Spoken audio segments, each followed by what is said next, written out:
Hello everyone, welcome to SPC centre. This is Prashant Kumar. Friends, आज के इस वीडियो में मैं आप लोगों के साथ अक्टूबर महीने की प्रतियोगिता दर्पण मंथली मैगजीन की शॉर्ट नोट्स को डिस्कस करूंगा। करेंट अफेयर के लिए आज का यह वीडियो काफ़ी महत्वपूर्ण है और किसी भी प्रतियोगिता परीक्षा के लिए प्रतियोगिता दर्पण काफ़ी महत्वपूर्ण मैगजीन होती है करेंट अफेयर सेक्शन के लिए। तो इसी कड़ी के रूप में हम लोग आज डिस्कस करेंगे अक्टूबर महीने की प्रतियोगिता दर्पण मंथली मैगजीन का शॉर्ट नोट्स। आप सभी जानते हैं कि हमारे यूट्यूब चैनल पर प्रत्येक महीने की प्रतियोगिता दर्पण मंथली मैगजीन की शॉर्ट नोट्स को डिस्कस किया जाता है। तो आज का डिस्कशन हम लोग प्रारंभ करते हैं। अगर आप लोग नए हैं तो हमारे यूट्यूब चैनल को सब्सक्राइब कर लें और हमारे टेलीग्राम ग्रुप @ISPC सेंटर को आप लोग जरूर ज्वाइन करें। आइए अब हम लोग इसका डिस्कशन प्रारंभ करते हैं।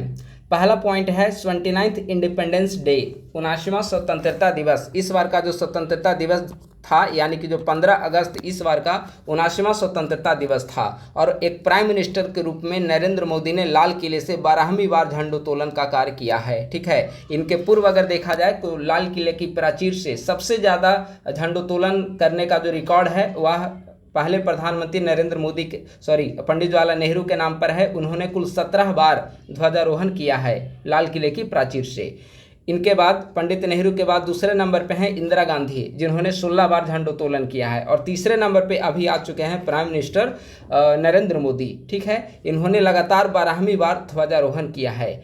सबसे जो महत्वपूर्ण है कि इस बार का स्वतंत्रता दिवस का थीम क्या था, तो इस बार का स्वतंत्रता दिवस का थीम है नया भारत न्यू इंडिया। ठीक है, तो आप लोग थीम का नाम जरूर याद रखेंगे।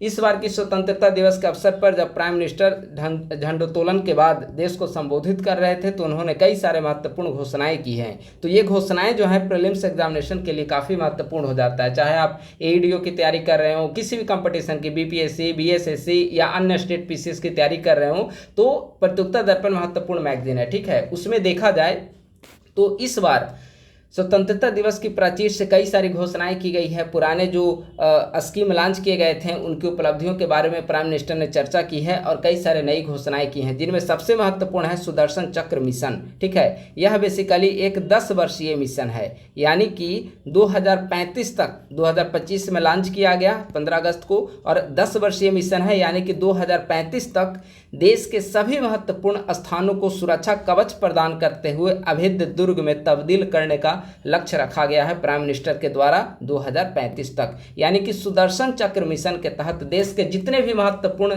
सार्वजनिक स्थल हैं, चाहे अस्पताल हो, मेडिकल कॉलेज हो, मुख्यालय हो, हेडक्वार्टर हो या फिर अन्य कोई भी संस्थान हो, उन सभी को एक अभेद्य दुर्ग में, ताकि दुश्मन देश अगर आक्रमण करता है तो ऐसी स्थिति में किसी भी प्रकार की क्षति ना हो और क्षति को न्यूट्रलाइज किया जा सके। तो इस तरह से जितने भी महत्वपूर्ण इमारत है, मेट्रो स्टेशन, एयरपोर्ट, इन सभी महत्वपूर्ण इमारतों को एक सुरक्षा कवच प्रदान करने के लिए सुदर्शन चक्र मिशन प्राइम मिनिस्टर के द्वारा लॉन्च किया गया है और 2035 तक इसका लक्ष्य निर्धारित करते हुए रखा गया है कि 2035 तक इन सभी महत्वपूर्ण संस्थानों को, ये सभी जितने भी महत्वपूर्ण इमारत हैं, उन सभी को अभेद्य सुरक्षा दुर्ग में तब्दील कर दिया जाएगा। तो सुदर्शन चक्र मिशन काफी महत्वपूर्ण है। दूसरा है जनसांख्यिकीय मिशन।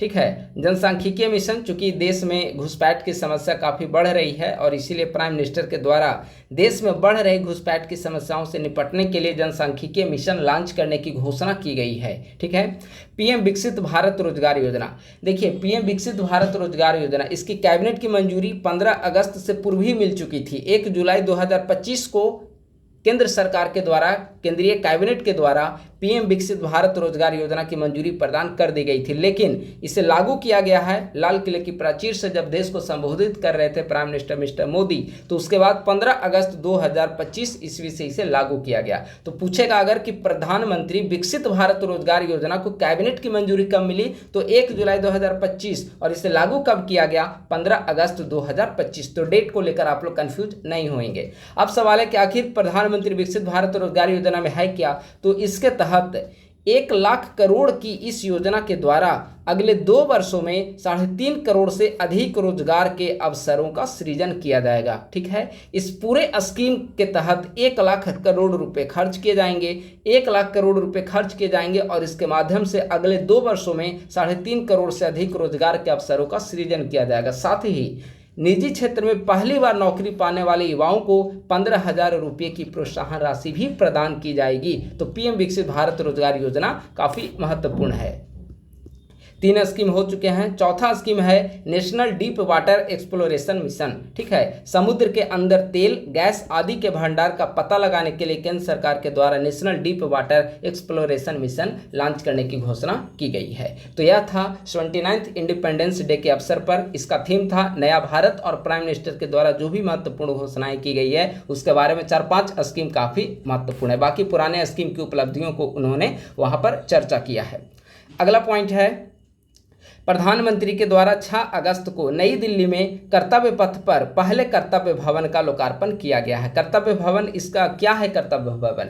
ठीक है, तो पहले आप देखेंगे कि अभी केंद्रीय मंत्रालय की जितनी भी इमारतें हैं, चाहे वह वित्त मंत्रालय कार्य कर रहा हो, रक्षा मंत्रालय, वाणिज्य मंत्रालय, MSME मंत्रालय, तो इन सभी मंत्रालय की जो बिल्डिंग, अधिकांश की बिल्डिंग जो है वह ब्रिटिश कालीन है। जो ब्रिटिश सरकार जब काम कर रही थी उस समय इन इमारतों का निर्माण किया गया था। ठीक है, तो अब क्या किया गया है कि सरकार के द्वारा एक ही कैंपस में सभी जितने भी मंत्रालय हैं, सभी मंत्रालय के मुख्यालय को एक ही कैंपस में स्थापित किया जा रहा है, ताकि एक कैंपस से अगर दूसरे मंत्रालय में जाना हो कोई किसी भी ऑफिशियल वर्क के लिए, तो आने जाने का डिस्टेंस कम जाए, आने जाने की कोई भी फाइल जो है उसको निपटाने में सुविधा हो। ठीक है, तो इस उद्देश्य से प्रधानमंत्री के द्वारा नई दिल्ली में कर्तव्य पथ पर पहले कर्तव्य भवन का लोकार्पण किया गया है 6 अगस्त को। ठीक है, अगला है निसार उपग्रह, one of the most important topic. Nisar उपग्रह काफ़ी महत्वपूर्ण है। ठीक है, इससे पहले अगर आप लोग इसका PDF नोट्स परचेज करना चाहते हैं तो आप लोग 8375934036 या 9870564701 दो में से किसी भी नंबर पे कॉल या मैसेज करके आप लोग 1 साल का प्रतियोगिता दर्पण का PDF नोट्स परचेज कर सकते हैं। ठीक है, और यह जो PDF नोट्स आपको दिया जाएगा PD का, वह जनवरी से दिसंबर तक का 1 साल का आपको 199 में मिल जाएगा। तो ये दो में से किसी भी नंबर पे कॉल या मैसेज करके आप लोग इस PDF के बारे में जानकारी प्राप्त कर सकते हैं। ठीक है, अब आइए निसार उपग्रह। निसार उपग्रह जो है आपको नाम से ही लग रहा होगा, आगे इसका फुल फॉर्म देखिए, NISAR, निसार। इसका फुल फॉर्म है N for NASA ISRO synthetic aperture radar. ठीक है, निसार का फुल फॉर्म है, काफ़ी महत्वपूर्ण है। यानी कि नाम में फुल फॉर्म में देखेंगे NASA ISRO synthetic aperture radar, यानी कि इसका विकास जो किया जा रहा है वह नासा प्लस इसरो दोनों का एक संयुक्त प्रयास है। यानी कि अमेरिकी स्पेस एजेंसी नासा और इंडियन स्पेस एजेंसी इसरो, ये दोनों मिलकर निसार को डेवलप कर रहे हैं। इसके लिए आप देखेंगे निसार सैटेलाइट के लिए L बैंड नासा के द्वारा दिया गया है, जबकि S बैंड इसरो ने उपलब्ध कराया है। तो दोनों मिलकर किस प्रकार से इसका विकास किया है निसार उपग्रह का। ठीक है, GSLV F-16 से इसका प्रक्षेपण किया गया। तो किस प्रक्षेपण यान के जरिए निसार उपग्रह को प्रक्षेपित किया गया, तो उस प्रक्षेपण यान का क्या नाम है, GSLV F-16। यह पहला ऐसा मिशन है जब किसी GSLV रॉकेट के जरिए उपग्रह को सन सिंक्रोनस ऑर्बिट में स्थापित किया गया है। काफी महत्वपूर्ण है, पहला मिशन है निसार उपग्रह जिसके जरिए किसी GSLV रॉकेट को उपग्रह में सन सिंक्रोनस ऑर्बिट में स्थापित किया गया है। अब सवाल है कि आखिर ये सन सिंक्रोनस ऑर्बिट होता क्या है, तो वह ऑर्बिट जिसमें उपग्रह पृथ्वी के ध्रुवों के ऊपर से गुजरता है वह सन सिंक्रोनस ऑर्बिट के नाम से जाना जाता है। और पहला अवसर है जब किसी GSLV रॉकेट के जरिए, चूंकि इसे GSLV F-16 से प्रक्षेपित किया गया है, तो यह पहला अवसर है जब GSLV रॉकेट के जरिए उपग्रह को सन सिंक्रोनस ऑर्बिट में स्थापित किया गया है। तो काफी महत्वपूर्ण है। यह विश्व का ऐसा पहला पृथ्वी अवलोकन उपग्रह है जो dual frequency synthetic aperture radar है। ठीक है, इस उपग्रह को पृथ्वी का MRI स्कैनर का भी नाम दिया गया है। काफ़ी महत्वपूर्ण, आपसे पूछा जा सकता है कि हाल ही में नासा और इसरो के द्वारा जो उपग्रह प्रक्षेपित किए गए हैं उसे पृथ्वी का MRI स्कैनर का नाम दिया गया। बताइए वह कौन सा उपग्रह है, तो आप क्या बताएंगे, निसार। तो निसार उपग्रह को पृथ्वी का MRI स्कैनर का भी नाम दिया गया है, आप लोग इस बात को याद रखेंगे। तो यह हो गया निसार उपग्रह। अगला पॉइंट है वायुसेना के लिए, यह भी काफी महत्वपूर्ण है। वायुसेना के लिए स्पेन निर्मित एयरबस C-295 परिवहन विमानों का अंतिम 16वां विमान भारत को प्राप्त हुआ है। देखिए, एयरबस C-295 परिवहन विमान, ठीक है, यह स्पेन के द्वारा निर्मित किया गया है और भारत सरकार के द्वारा 2021 ईस्वी में स्पेन के साथ कॉन्ट्रैक्ट किया गया था। क्या था वह समझौता, भारत ने वायुसेना के लिए 56 C-295 सैन्य परिवहन विमान के लिए स्पेन के Airbus defence and space company के साथ सितंबर 1921 ईस्वी में अनुबंध किया था। और भारत सरकार के द्वारा जो अनुबंध किया गया था उसमें C-295 सैन्य परिवहन विमान है, उसके 56 परिवहन विमान के लिए समझौता किया गया था, जिसमें चर्चा की गई थी कि 16 जो विमान है वह स्पेन के द्वारा तैयार करके भारत को दिया जाएगा और 40 विमान जो है इसका निर्माण भारत में किया जाएगा। तो जो 16 विमान स्पेन के द्वारा तैयार अवस्था में हमें प्राप्त होते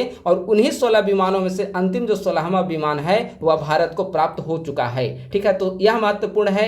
एयरबस C-295 परिवहन विमान के लिए भारत के द्वारा किस देश के साथ समझौता की गई थी? तो आप क्या बताएंगे? स्पेन के साथ। किस कंपनी के द्वारा इसका निर्माण किया गया? तो कंपनी का आप क्या नाम बताएंगे? स्पेन की कंपनी है Airbus defence and space company. ठीक है, तो 16 विमान तो हमें स्पेन से प्राप्त हो चुके हैं, लेकिन इसके लिए 56 विमानों के लिए समझौता हुआ था। तो जो रेस्ट 40 विमान हैं उसका निर्माण भारत में किया जाना था। तो इसके निर्माण के लिए गुजरात के बड़ोदरा में कैंपस को स्थापित किया गया है और TACL कंपनी के द्वारा गुजरात के बड़ोदरा में 40 एयरबस C-295 परिवहन विमान जो कि भारतीय वायुसेना के लिए उपलब्ध होंगी उसका निर्माण किया जा रहा है। तो काफ़ी महत्वपूर्ण है। ठीक है, अगला पॉइंट, रण संवाद 2025 का आयोजन। रण संवाद नाम से आपको लग रहा है रण, यानी कि यह सेना के बीच किया जाने वाला संवाद है, रण संवाद 2025। ठीक है, आयोजन क्यों किया गया? तो युद्ध संबंधी महत्वपूर्ण मुद्दों पर विचार विमर्श के लिए इसका आयोजन किया गया। आयोजन स्थल क्या है, कहां पर इसका आयोजन किया गया? तो मध्य प्रदेश में महू स्थित आर्मी वार कॉलेज में इसका आयोजन किया गया। इसमें तीनों सेनाओं के शीर्ष नेतृत्व के अलावा रक्षा विशेषज्ञ शामिल हुए और वहां पर देश की रणनीतिक स्थिति के बारे में, रक्षा संबंधी चुनौतियों के बारे में विचार विमर्श किया गया। रक्षा मंत्रालय के या फिर सैन्य पदाधिकारी, चाहे वह रिटायर्ड ऑफिसर्स हों, सारे वहां पर उपस्थित हैं और सभी के बीच में एक संवाद किया गया, मंथन किया गया और इस मंथन के जरिए देश की रणनीतिक चुनौतियों पर चर्चा एवं संवाद स्थापित की गई। इसकी मेजबानी इस बार थल सेना के द्वारा की गई थी और क्रमवार रूप में थल सेना, वायुसेना, नौसेना, इन सभी के द्वारा क्रमवार रूप में इसकी मेजबानी की जाएगी। ठीक है, तो रण संवाद 2025 का आयोजन कहां पर किया गया यह महत्वपूर्ण है। तो इसका जो आयोजन है वह किया गया है मध्य प्रदेश में महू स्थित आर्मी वार कॉलेज में। तो मध्य प्रदेश आप लोग याद रखेंगे।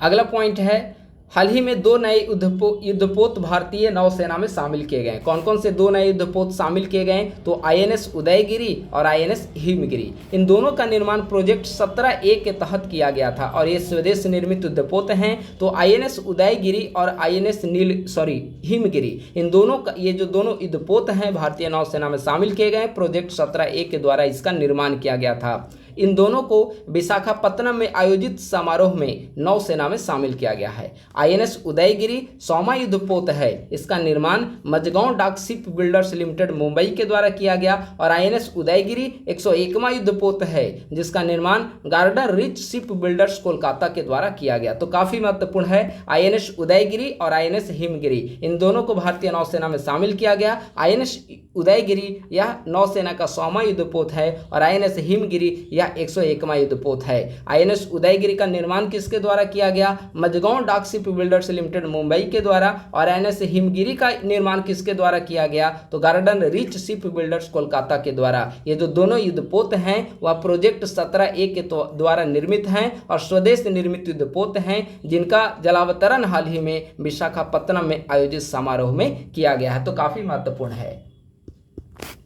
अगला पॉइंट है, DRDO के द्वारा प्रलय मिसाइल का सफल परीक्षण किया गया है। प्रलय मिसाइल हाल ही में चर्चा में रहा। प्रलय क्या है? तो अब क्या बताएंगे? प्रलय क्या है? एक प्रकार का मिसाइल है। DRDO के द्वारा हाल ही में इसका परीक्षण किया गया। यह जो मिसाइल है सरफेस टू सरफेस, यह इसकी मारक क्षमता सरफेस टू सरफेस यह मार करती है सतह से सतह पर। इसकी रेंज कितनी है? तो 150 से 500 किलोमीटर इसकी रेंज है और इसकी गति कितनी है? सुपरसोनिक गति इसकी स्पीड है। तो प्रलय मिसाइल काफी चर्चा में रहा है। सरफेस टू सरफेस यह एक प्रकार का मिसाइल है। रेंज इसका लगभग 500 किलोमीटर तक है। भारत के द्वारा एकीकृत वायु रक्षा हथियार प्रणाली IADWS का पहला सफल परीक्षण DRDO ने कहां पर किया? तो DRDO के द्वारा इसका सफल परीक्षण उड़ीसा में किया गया है। भारत फ्रांस गहरे समुद्र अभियान के तहत भारत के 2 जल यात्री राजू रमेश एवं जतिंदर पाल सिंह उत्तरी अटलांटिक महासागर में 5000 मीटर की गहराई तक पहुंचे। और अब देखेंगे कि भारत सरकार के द्वारा समुद्रयान लॉन्च किया जाना है संभवतः 2026 में, इसके 2026 या 27 में। इसके तहत मत्स्य 6000 पनडुब्बी का निर्माण किया गया है, जिसके तहत जल के अंदर हमें 6000 मीटर तक अंदर हमें जाना है और जो भी समुद्र की गतिविधियां उसके बारे में रिसर्च करना है, क्या खनिज भंडार है उसके बारे में हमें रिसर्च करना है। तो 6000 तक हमें पहुंचना है, 6000 मीटर तक समुद्रयान के जरिए। और अभी तक भारत के द्वारा कहां तक 5000 मीटर की गहराई तक हम पहुंच चुके हैं फ्रांस के एक समझौते के तहत। और ये जो 5000 मीटर तक हम पहुंचे उसमें दो जल यात्री हैं, राजू रमेश और जतिंदर पाल सिंह। तो काफी महत्वपूर्ण है समुद्रयान के लक्ष्य से, और भारत इस दिशा में काफी तेजी से बढ़ रहा है। अगर आप देखेंगे चाइना का, तो चाइना तो 11000 मीटर तक पहुंच चुका है। चाइना यानी कि जल के अंदर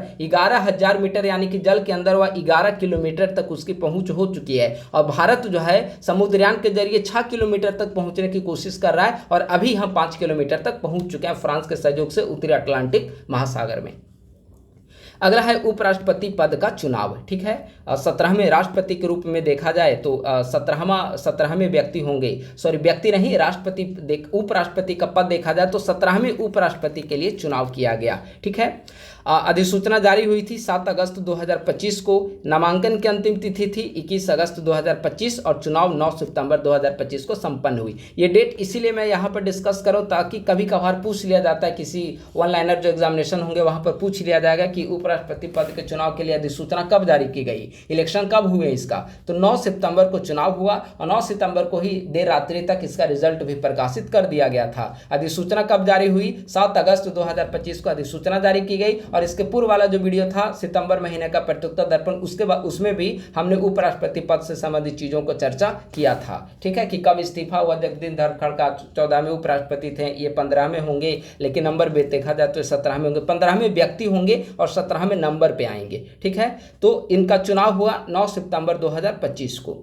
अब सवाल है कि उपराष्ट्रपति पद का जो चुनाव संपन्न हुआ उसमें कौन कौन से उम्मीदवार थे। तो स्वाभाविक है कि अगर एक उम्मीदवार होते तब चुनाव की आवश्यकता नहीं पड़ती, लेकिन वोटिंग हुई है यानी कि न्यूनतम 2 उम्मीदवार थे। जो सत्तारूढ़ गठबंधन है एनडीए, नेशनल डेमोक्रेटिक अलायंस, राष्ट्रीय जनतांत्रिक गठबंधन जो एनडीए है, सत्तारूढ़ पार्टी, उनके तरफ से सीपी राधाकृष्णन उपराष्ट्रपति पद के उम्मीदवार थे। और जो विपक्षी ब्लॉक है इंडिया गुट है, इंडिया गुट के तरफ से बी सुदर्शन रेड्डी उपराष्ट्रपति पद के चुनाव थे। स्वाभाविक सी बात है कि सत्तारूढ़ दल के पास अंक गणित होते हैं, उनके पास नंबर गेम होता है, और इसी कारण सीपी राधाकृष्णन जो है वह विजयी हुए। तो वर्तमान समय में भारत के उपराष्ट्रपति पद के लिए कौन चुने गए हैं? तो उपराष्ट्रपति वर्तमान समय में भारत के हैं सीपी राधाकृष्णन। उपराष्ट्रपति को पद की शपथ कौन दिलाता है? तो उपराष्ट्रपति को पद की शपथ कौन दिलाता है? महामहिम राष्ट्रपति के द्वारा उपराष्ट्रपति को पद एवं शपथ की वहां पर कराई जाती है। ठीक है, तो सीपी राधाकृष्णन बने हैं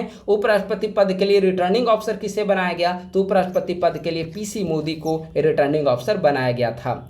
कुल 767 सांसदों ने मतदान प्रक्रिया में भाग लिया था, जिसमें से 752 वैध मत पाए गए, यानी कि 767 इसमें वोटर कितने थे उपराष्ट्रपति पद के लिए। तो आप जानते हैं कि उपराष्ट्रपति का जब चुनाव होता है तो उसमें कौन कौन भाग लेते हैं?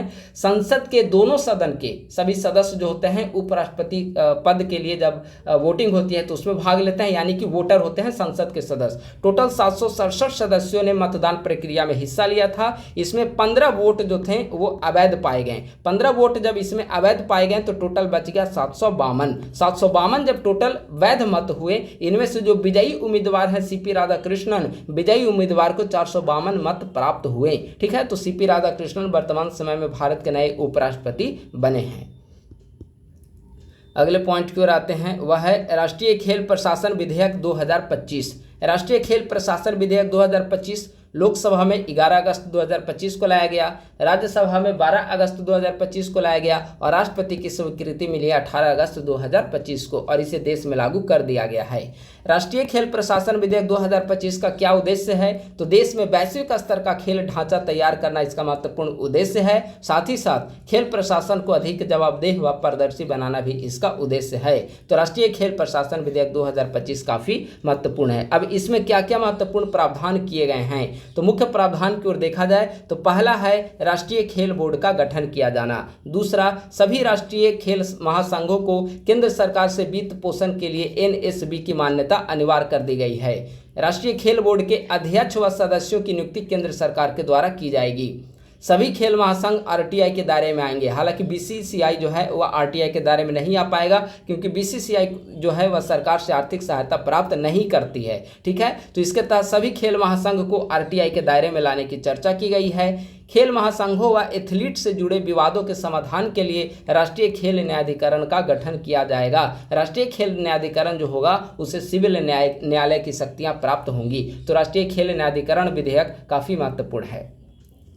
हाल ही में किस राज्य की विधानसभा में अनुसूचित जनजाति के लिए यानी कि एसटी के लिए, शेड्यूल ट्राइब्स के लिए एक सीट आरक्षित करने को लेकर संसद में अधिनियम पारित किया गया? तो गोवा। यानी कि गोवा में आप देखेंगे तो वहां पे विधानसभा में टोटल 40 सीट हैं और 40 विधानसभा सीटों में से एक सीट जो है पहले से शेड्यूल कास्ट के लिए आरक्षित है। यानी कि एससी के लिए वहां पे एक सीट पहले से आरक्षित है और एसटी के लिए एक सीट आरक्षित करने को लेकर संसद में इस संदर्भ में एक अधिनियम पारित किया गया है। गोवा विधानसभा में टोटल सदस्यों की संख्या कितनी है? 40। ठीक है, तो किस राज्य की विधानसभा में अनुसूचित जनजाति के लिए एक सीट आरक्षित करने को लेकर संसद में अधिनियम पारित किया गया? तो वह राज्य कौन सा है? गोवा।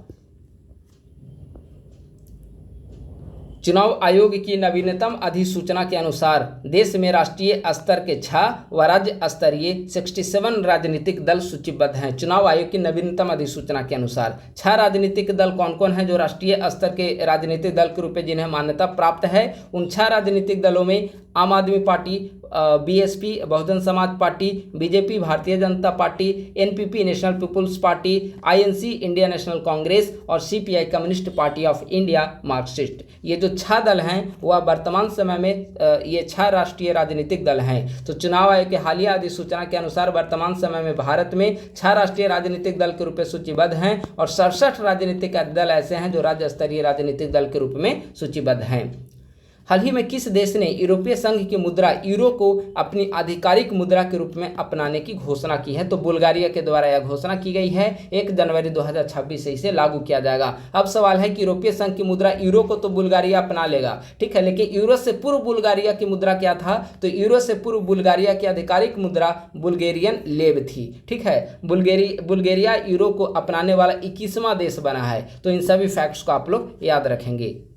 ग्लोबल पीस इंडेक्स 2025, ठीक है, हम लोग अब डिस्कस करेंगे ग्लोबल पीस इंडेक्स 2025। ठीक है, फिर से मैं एक बार आप सभी को बता दे रहा हूं कि अगर प्रतियोगिता दर्पण मंथली मैगजीन का आप लोग शॉर्ट नोट्स परचेज करना चाहते हैं तो आप लोग 8375934036 या 9870564701 दो में से किसी भी नंबर पे कॉल या मैसेज करके आप लोग प्रतियोगिता दर्पण शॉर्ट नोट्स का पीडीएफ परचेज आप लोग कर सकते हैं।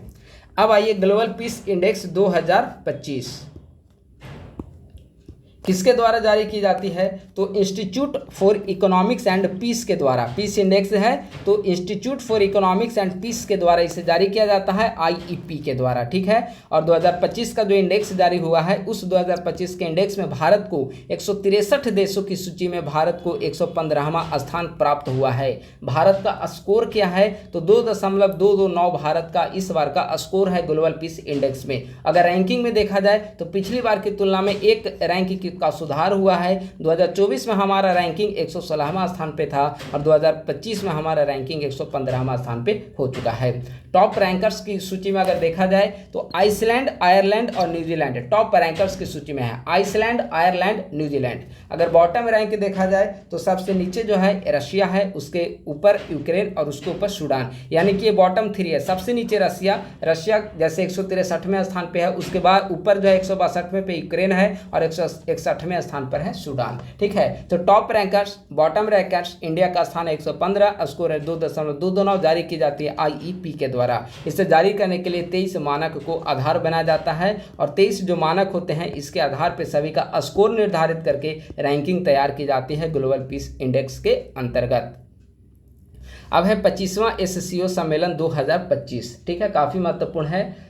संघाई सहयोग संगठन एससीओ, संघाई कोऑपरेशन ऑर्गेनाइजेशन। ठीक है, तो 25वां सम्मेलन 2025 में हुआ है। इसे आप लोग याद रखेंगे। 25वां सम्मेलन भी याद रखना जरूरी है, क्योंकि अभी आप देखेंगे कि 71वीं बीपीएससी प्रीलिम्स एग्जामिनेशन हुआ और G20 के बारे में 18वां G20 पूछ लिया था। अब सारे कंफ्यूज हो गए कि 18वां जी सम्मेलन आखिर हुआ किस वर्ष था। ठीक है, तो आप लोग ईयर के साथ साथ कैवा सम्मेलन हुआ इसे भी आप लोग याद रखेंगे, तो यह आसान है। 24वां सम्मेलन इसका 2024 में हुआ था, 25वां 2025 में होगा, 26वां 2026 में होगा। ठीक है, तो ये थोड़ा सा इसे याद करना आसान है, लेकिन G20 ब्रिक्स ये सब का आप लोग कैमे नंबर का सम्मेलन है, इसे भी आपको याद रखना बहुत जरूरी है।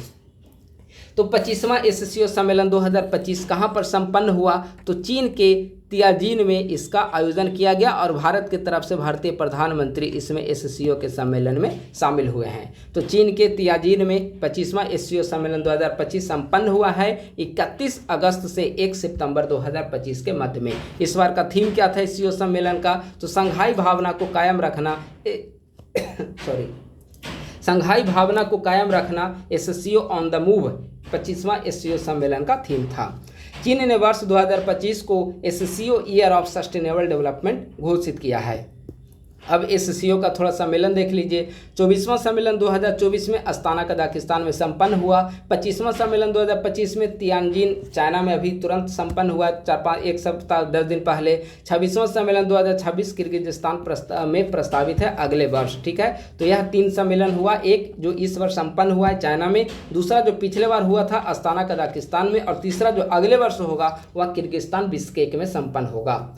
आर्थिक सुदृढ़ता के लिए SCO डेवलपमेंट बैंक की स्थापना का निर्णय लिया गया। इसके साथ साथ 2026 में रीजनल क्लाइमेट समिट कजाकिस्तान में आयोजित की जाएगी। तो यह हो गया SCO सम्मेलन 2025। हाल ही में किस देश ने व्हाट्सएप और टेलीग्राम कॉल को प्रतिबंधित किया है? तो रशिया के द्वारा व्हाट्सएप और टेलीग्राम कॉल को हाल ही में प्रतिबंधित कर दिया है। हाल ही में रूस यूक्रेन युद्ध की समाप्ति के लिए अमेरिकी तथा रूसी राष्ट्रपति के मध्य बैठक कहां पर संपन्न हुई? देखिए, यह काफ़ी महत्वपूर्ण सवाल था। मुझे लगा था कि 71वीं बीपीएससी प्रीलिम्स में पूछा जाएगा, लेकिन नहीं पूछा गया, लेकिन काफ़ी महत्वपूर्ण पॉइंट था। रूस यूक्रेन युद्ध की समाप्ति के लिए अमेरिकी और रशिया प्रेसिडेंट दोनों के जो राष्ट्रपति हैं, अमेरिका और रूस दोनों के राष्ट्रपति के बीच जो बैठक है अमेरिका के अलास्का में संपन्न हुआ। अलास्का में भी सैन्य ठिकाने का नाम आप लोग याद रखेंगे, एल्मेंडोर्फ रिचर्डसन सैन्य ठिकाने पर यह बैठक संपन्न हुई है। और बैठक की जो थीम रखी गई थी पर्शिंग शांति की खोज करना। ठीक है, पर्शिंग पीस जो बैठक हुई थी, ऊपर दोनों राष्ट्रपति व्लादिमीर पुतिन और डोनाल्ड ट्रंप, तो उनके पीछे जो बैनर लगा हुआ था, बैनर पे लिखा हुआ था पर्शिंग पीस, यानी कि शांति की खोज करना। ठीक है, तो इनका थीम था। बैठक कहाँ पे संपन्न हुई? अमेरिका के अलास्का में एल्मेंडोर्फ रिचर्डसन सैन्य ठिकाने पर। अगला है भारतीय प्रधानमंत्री की जापान यात्रा 29-30 अगस्त 2025 को संपन्न हुई और इसके जस्ट बाद ये भारतीय प्रधानमंत्री चाइना गए थे, जहां पर SCO सम्मेलन में भाग लिए। ठीक है, तो भारतीय प्रधानमंत्री की जापान यात्रा 29-30 अगस्त 2025 को संपन्न हुआ। इसमें जापान के द्वारा भारत में $10 ट्रिलियन निजी निवेश का लक्ष्य रखा गया। 2025 को भारत जापान विज्ञान प्रौद्योगिकी और नवाचार आदान प्रदान वर्ष के रूप में घोषित किया गया तथा इसरो एवं जाक्सा के द्वारा मिलकर चंद्रयान 5 का प्रक्षेपण किए जाने का निर्णय लिया गया है और इसके लिए H324L प्रक्षेपण यान का प्रयोग किया जाएगा। तो काफ़ी महत्वपूर्ण है। चंद्रयान 5 के लिए भारत ने किस देश के साथ समझौता किया है? जापान की अंतरिक्ष एजेंसी जाक्सा के साथ। किस प्रक्षेपण यान से इसे प्रक्षेपित किया जाएगा? H324L प्रक्षेपण यान से इसका प्रक्षेपण होगा। अगला पॉइंट है 64 वर्ष पुराने आयकर अधिनियम 1961 के स्थान पर नया आयकर अधिनियम 1 अप्रैल 2026 ईस्वी से लागू होगा। ठीक है, पुराना आयकर अधिनियम था 1961, 64 वर्ष पुराना अधिनियम था, उसके स्थान पर नया अधिनियम आया जिसे 1 अप्रैल 2026 ईस्वी से लागू किया जाएगा। RBI के द्वारा वित्त वर्ष 25-26 में GDP वृद्धि दर 6.5% पूर्वानुमानित है। इसके तहत पहली तिमाही में GDP ग्रोथ रेट 6.5% होगा, दूसरी तिमाही में 6.7%, तीसरी तिमाही 6.6% और चौथी तिमाही में 6.3% अनुमानित है। ठीक है, तो RBI के द्वारा वित्त वर्ष 25-26 में GDP ग्रोथ रेट पूरे वर्ष में 6.5% अनुमानित है, लेकिन अगर तिमाही में बांटा जाए पूरे एक वर्ष में 4 तिमाही, तिमाही का मतलब 3 माह। ठीक है, तो 4 तिमाही यानी कि 12 माह यानी कि 1 साल। तो इस पूरे वित्त वर्ष का अगर तिमाही के आधार पर देखा जाए ग्रोथ रेट, तो यहां पर चारों तिमाही का हमने ग्रोथ रेट डिस्कस कर दिया, लेकिन ओवरऑल RBI के द्वारा अनुमानित है कि 6.5% जो है इसका ग्रोथ रेट रहना चाहिए। अगला पॉइंट है, यह भी काफ़ी महत्वपूर्ण है, 2025 की फॉर्चून ग्लोबल 500 सूची में भारत की 9 कंपनियां शामिल हैं। यानी कि 2025 की जो फॉर्चून ग्लोबल टॉप 500 कंपनीज की जो लिस्ट जारी की गई है उसमें भारत की 9 कंपनियां शामिल हैं। इन 9 कंपनियों में Reliance, LIC, IOC, SBI, ONGC, HDFC, Tata Motors, BPCL और ICICI ये शामिल हैं। इनमें जो है 5 जो कंपनियां हैं, देखिए यहाँ पे लिखा हुआ है 5 कंपनियां जो हैं वह सार्वजनिक क्षेत्र की कंपनियां हैं और निजी क्षेत्र की कंपनियां 4 हैं। लेकिन उससे पहले एक बार यहाँ पे और देखिए, ये तो 500 सूची में भारत की 9 कंपनियां शामिल हो गई, लेकिन यहाँ पे रैंक के साथ हमने लिखा। अगर टॉप पूछ लिया जाए या टॉप 100 में कि भारत की कितनी कंपनियां शामिल हैं, तो टॉप 100 में रिलायंस और LIC यही 2 कंपनियां शामिल हैं। 88वें नंबर पे है रिलायंस, 95वां नंबर पे है LIC, 127वें नंबर पे है IOC और 123वें नंबर पे है 163वें नंबर पे SBI। ठीक है, तो टॉप 500 कंपनियों की सूची में भारत की 9 कंपनियां शामिल हैं और इसे सरसरी निगाह से आप लोग देख लीजिए, ताकि हो सकता है कि पूछ लिया जाए ऑप्शन में कि इनमें से कौन शामिल है कौन शामिल नहीं है, तो इसे आपको याद होना चाहिए। इनमें 5 कंपनियां जो हैं वह सार्वजनिक क्षेत्र की कंपनियां हैं और 4 कंपनियां निजी क्षेत्र की कंपनियां हैं। ठीक है, तो भारत की टोटल 9 कंपनियां शामिल हैं। अब सवाल है कि विश्व की शीर्ष कंपनियां कौन कौन सी है, तो ओवरऑल विश्व में नंबर 1 पे है USA का वॉलमार्ट, नंबर 2 पे है USA का अमेजॉन और नंबर 3 पे है चाइना का स्टेट ग्रिड। अगला है, वित्त वर्ष 24-25 में देश में रक्षा उत्पादन 1.5 लाख करोड़ रहा है, पिछले वर्ष की तुलना में 18% की वृद्धि हुई है। RBI ने लघु वित्त बैंक के रूप में कार्यरत AU स्मॉल फाइनेंस बैंक को यूनिवर्सल बैंक के रूप में परिवर्तित करने की मंजूरी प्रदान की है। किस राज्य के द्वारा राज्य वापस लौटने वाले प्रवासी श्रमिकों की सहायता के लिए श्रम श्री योजना प्रारंभ की गई है, तो श्रम श्री योजना प्रारंभ की गई है बंगाल सरकार के द्वारा। फुल फॉर्म ऑफ श्रेष्ठ, श्रेष्ठ का पूरा नाम क्या है, state health regulatory excellence index. प्रमुख नियुक्तियां काफ़ी महत्वपूर्ण है, भारतीय थल सेना के नए उप प्रमुख कौन बने, लेफ्टिनेंट जनरल पुष्पेंद्र सिंह। भारतीय नौसेना के नए उप प्रमुख वाइस एडमिरल संजय वात्स्यायन। भारत में अमेरिका के नए राजदूत सर्जिया गोर। भारत में श्रीलंका के राजदूत प्रदीपा महिषनी कोलोने। भूटान में भारत के नए राजदूत कौन बने, संदीप आर्य। और विक्रम साराभाई स्पेस सेंटर के नए निदेशक डॉक्टर A राजा राजन। नए उपराष्ट्रीय सुरक्षा सलाहकार अनीश दयाल सिंह। ठीक है, तो नई नियुक्तियों में 7-8 नियुक्तियां हैं, इसे आप लोग याद रखेंगे। अगला है 71वां राष्ट्रीय फिल्म पुरस्कार। ठीक है, 71वां फिल्म पुरस्कार, सर्वश्रेष्ठ फिल्म का अवार्ड दिया गया 12th फेल को, जिसका निर्देशन डायरेक्टर जो है विनोद चोपड़ा है। तो सर्वश्रेष्ठ फिल्म का अवार्ड 12th फेल को। सर्वश्रेष्ठ निर्देशक का अवार्ड सुदीप्तो सेन को दिया गया है द केरल स्टोरी फिल्म के डायरेक्टर को। सर्वश्रेष्ठ अभिनेता एक्टर का अवार्ड 2 को दिया गया, 2 लोगों को, एक तो शाहरुख खान जवान मूवी में अभिनय के लिए और 12th फेल में विक्रांत मैसी। ठीक है, सर्वश्रेष्ठ अभिनेत्री रानी मुखर्जी, उनकी फिल्म है मिसेज चटर्जी वर्सेस नॉर्वे। सर्वश्रेष्ठ हिंदी फिल्म का अवार्ड दिया गया है कटहल ए जैकफ्रूट मिस्ट्री। तो इसे आप लोग याद रखेंगे, 71वां राष्ट्रीय फिल्म पुरस्कार। सर्वश्रेष्ठ फिल्म 12th फेल, सर्वश्रेष्ठ डायरेक्टर सुदीप्तो सेन, सर्वश्रेष्ठ अभिनेता शाहरुख खान प्लस विक्रांत मैसी, सर्वश्रेष्ठ अभिनेत्री रानी मुखर्जी और सर्वश्रेष्ठ हिंदी फिल्म है कटहल ए जैकफ्रूट मिस्ट्री। राजस्थान की मनिका विश्वकर्मा ने मिस यूनिवर्स इंडिया 2025 का ताज जीता है। राजस्थान की मनिका विश्वकर्मा, ठीक है, मिस यूनिवर्स इंडिया 2025 का खिताब किसने जीता, राजस्थान की मनिका विश्वकर्मा ने। इसका आयोजन जो है वह जयपुर में किया गया था। अब है प्रमुख दिवस, विश्व स्तनपान दिवस 1 से 7 अगस्त, मैत्री दिवस, ये सप्ताह, विश्व स्तनपान सप्ताह 1 से 7 अगस्त, मैत्री दिवस 3 अगस्त, राष्ट्रीय हथकरघा दिवस 7 अगस्त, पहला इसका आयोजन 2015 में हुआ था। ठीक है, विश्व आदिवासी दिवस 9 अगस्त, विश्व जैव ईंधन दिवस 10 अगस्त, अंतर्राष्ट्रीय युवा दिवस 12 अगस्त, विभाजन विभीषिका दिवस 14 अगस्त, विश्व फोटोग्राफी दिवस 19 अगस्त, राष्ट्रीय अंतरिक्ष दिवस 23 अगस्त, राष्ट्रीय खेल दिवस 29 अगस्त को। ठीक है, तो यह था प्रमुख दिवस। देखिए, इसमें अक्टूबर महीने का यहाँ प्रतियोगिता दर्पण भले है, लेकिन इसमें कंटेंट आपका अगस्त मंथ का ही मिलेगा, तो इसमें आप लोग कंफ्यूज नहीं होंगे कि अभी अक्टूबर आया भी नहीं है, अक्टूबर का मैगजीन कहाँ से आया। प्रतियोगिता दर्पण इसी तरह से पब्लिश होती है, 2 महीने पहले पब्लिश होती है। ठीक है, अक्टूबर महीने की मैगजीन में आपको अगस्त का कंटेंट मिलेगा और नवंबर महीने की मैगजीन में आपको सितंबर का कंटेंट मिलेगा, तो इस तरह से प्रतियोगिता दर्पण वेरी करता है। अगला है मार्च 2025 में अर्थ ओवरशूट डे 24 जुलाई को मनाया गया। ठीक है, अर्थ ओवरशूट डे वर्ष 2025 में कब मनाया गया, 24 जुलाई को 2025 में अर्थ ओवरशूट डे मनाया गया है। कुछ प्रमुख बुक्स को देख लेते हैं हम लोग। A new geography of innovation, Mehran Gul. Song of India, a study of the national anthem, Rudrangshu Mukherjee. Great big beautiful life, Emily Henry. Mother Mary comes to me, Arundhati Roy. Our living constitution, Shashi Tharoor. How to stop overthinking forever, Ritvik Singh. Human edge in the AI age, Nitin Seth. ये महत्वपूर्ण पुस्तक हैं, ठीक है, इसे आपको याद रखना पड़ेगा। पहला है a new geography of innovation, Mehran Gul. Song of India, a study of the national anthem, Rudrangshu Mukherjee. Great big beautiful life, Emily Henry. Mother Mary comes to me, Arundhati Roy. Our living constitution, Shashi Tharoor. How to stop overthinking forever, Ritvik Singh. Human edge in the AI age, Nitin Seth. ठीक है, यह प्रमुख पुस्तकें हैं जो कि लिखी गई है। पहले बिम्स्टेक पारंपरिक संगीत महोत्सव का आयोजन नई दिल्ली में भारत मंडपम में 4 अगस्त 2025 को किया गया है। तो पहले बिम्स्टेक पारंपरिक संगीत महोत्सव का आयोजन कहाँ पर किया गया? नई दिल्ली में।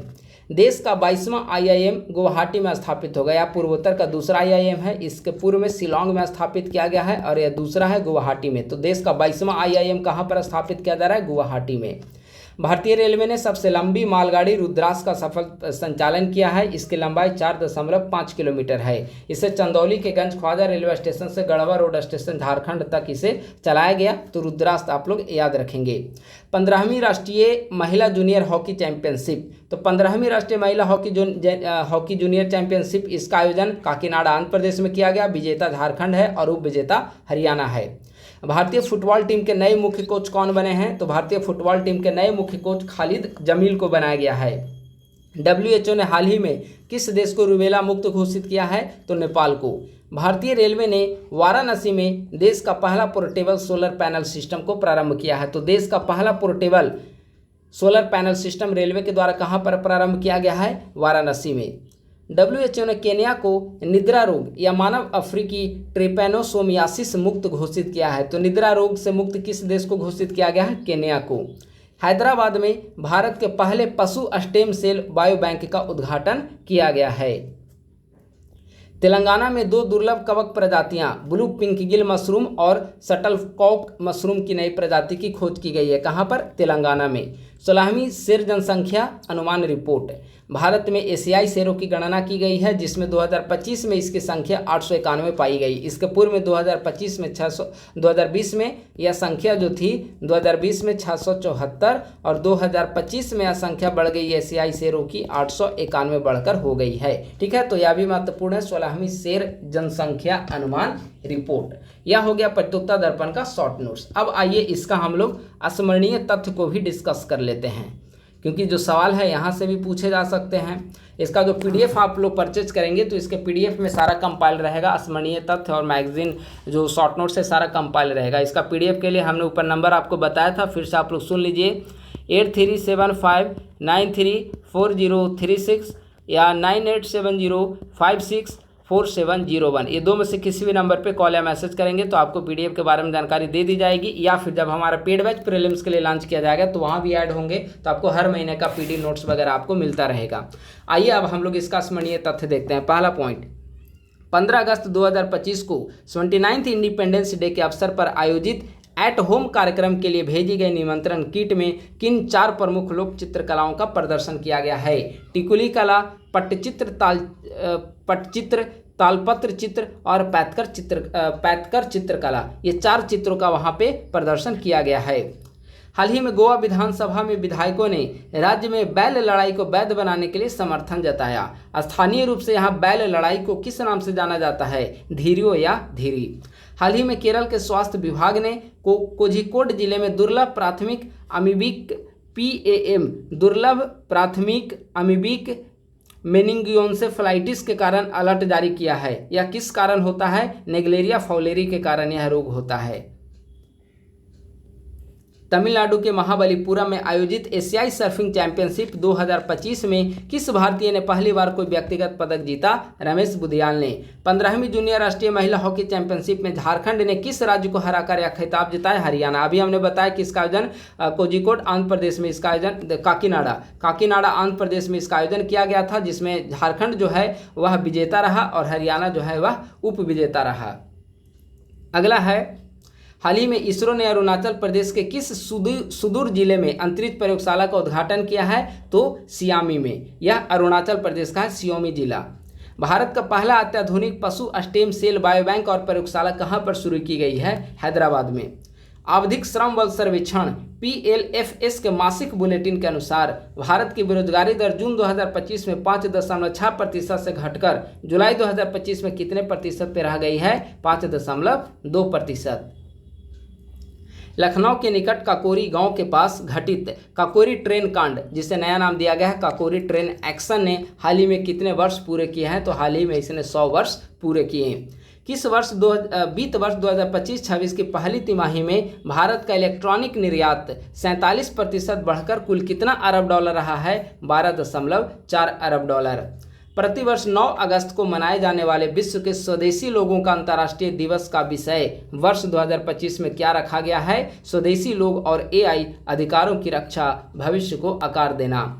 UNDP ने इन्वेटर पुरस्कार 2025 के लिए कितने विजेताओं की घोषणा की है? तो 10 विजेताओं की घोषणा इसके तहत की गई है, जिसमें 10 विजेत घोषणा की गई है। उनमें से देखा जाए तो भारत की एक शामिल है। उनमें एक जो है कर्नाटक भारत से बीबी फातिमा स्वयं सहायता समूह से जुड़ी हुई महिला है, तो बीबी फातिमा भारत से इसमें शामिल हैं। तेजी से बर्फ पिघलने के कारण चर्चा में आया पेरिटो मोरोना ग्लेशियर किस देश के अधिकार क्षेत्र में आता है? अर्जेंटीना। हाल ही में WHO के अनुसार किस देश ने रूबेला को सार्वजनिक स्वास्थ्य समस्या के रूप में समाप्त कर दिया है? नेपाल ने। WHO ने किस देश को मानव अफ्रीकी ट्रिपैनोसियामिसिस, जिसे आमतौर पर स्लीपिंग सिकनेस निद्रा रोग कहा जाता है, उससे मुक्त घोषित किया है? केनिया को। ये सब मैं ऊपर डिस्कस कर चुका हूँ। किस देश ने वर्ष 1987 की मध्यम दूरी की परमाणु शक्ति INF ट्रीटी से अलग होने की घोषणा की है? रसिया ने। संयुक्त राष्ट्र महिला ने अगस्त 2025 में अपनी स्थापना की कौन सी वर्षगांठ मनाई है? ठीक है, तो 15वीं वर्षगांठ मनाई गई है। 2010 ईस्वी में इसकी स्थापना की गई थी। उल्ची फ्रीडम शील्ड युद्धाभ्यास किन 2 देशों के बीच किया गया है? तो दक्षिण कोरिया और USA के बीच। उल्ची फ्रीडम शील्ड युद्धाभ्यास, ठीक है, उल्ची फ्रीडम शील्ड युद्धाभ्यास किन 2 देशों के बीच किया गया? दक्षिण कोरिया और संयुक्त राज्य अमेरिका के बीच में। जलवायु परिवर्तन पर संयुक्त राष्ट्र फ्रेमवर्क कन्वेंशन UNFCCC के पक्षकारों का सम्मेलन COP30 का आयोजन कहां पर किया जाएगा? बेलेम, ब्राजील में नवंबर 2025 में किया जाएगा। प्रतिवर्ष 13 अगस्त को मनाए जाने वाले विश्व अंगदान दिवस का विषय वर्ष 2025 में क्या रखा गया है? विश्व अंगदान दिवस, तो इसका विषय रखा गया है आह्वान का उत्तर देना। ठीक है, तो इस प्रकार से जो है हमने अक्टूबर महीने का प्रत्युत्तर दर्पण का शॉर्ट नोट्स जो मैगजीन है और शॉर्ट नोट्स को डिस्कशन हम लोग यहाँ पर कंप्लीट कर चुके हैं। इसके तहत जो भी महत्वपूर्ण राष्ट्रीय, अंतर्राष्ट्रीय, आर्थिकी, खेलकूद, साइंस टेक, स्मरणीय तत्व, जो भी महत्वपूर्ण कंटेंट दिया गया था उन सभी कंटेंट का नोट्स को यहाँ पर सफलतापूर्वक डिस्कस किया जा चुका है। प्रत्येक महीने के मंथली मैगजीन के यहाँ पर हम लोग डिस्कस करते हैं ताकि डिफरेंट जो एग्जामिनेशन होते हैं, डिफरेंट कंपटीशन होते हैं, चाहे आप BPSC का हो, BSSC का हो, ADO, CGL, ठीक है, UPPCS, RO, किसी भी प्रकार के कंपटीशन के लिए काफ़ी लाभदायी होता है प्रत्युत्तर दर्पण मैगजीन का शॉर्ट नोट। तो आप लोग इसे निरंतरता बनाए रखें, निरंतर रूप आप लोग देखते रहें, हमेशा इसे आप लोग रिवाइज करते रहें ताकि किसी भी प्रकार का कंपटीशन जब आपको देना हो तो करंट अफेयर के लिए समस्या का सामना न करना पड़े। आप लोग हमारे यूट्यूब चैनल को सब्सक्राइब कर लें और हमारे टेलीग्राम ग्रुप @ISPC सेंटर को आप लोग जरूर ज्वाइन करें। अपने दोस्तों के साथ भी इस यूट्यूब चैनल के लिंक को अधिक से अधिक संख्या में साझा करें। तो बस आज के वीडियो में इतना ही। आप सभी को बहुत बहुत धन्यवाद। शीघ्र एक नए वीडियो के रूप में, एक नए वीडियो के माध्यम से आप सभी के साथ जुड़ने का प्रयास करूंगा। थैंक यू सो मच, बहुत बहुत धन्यवाद।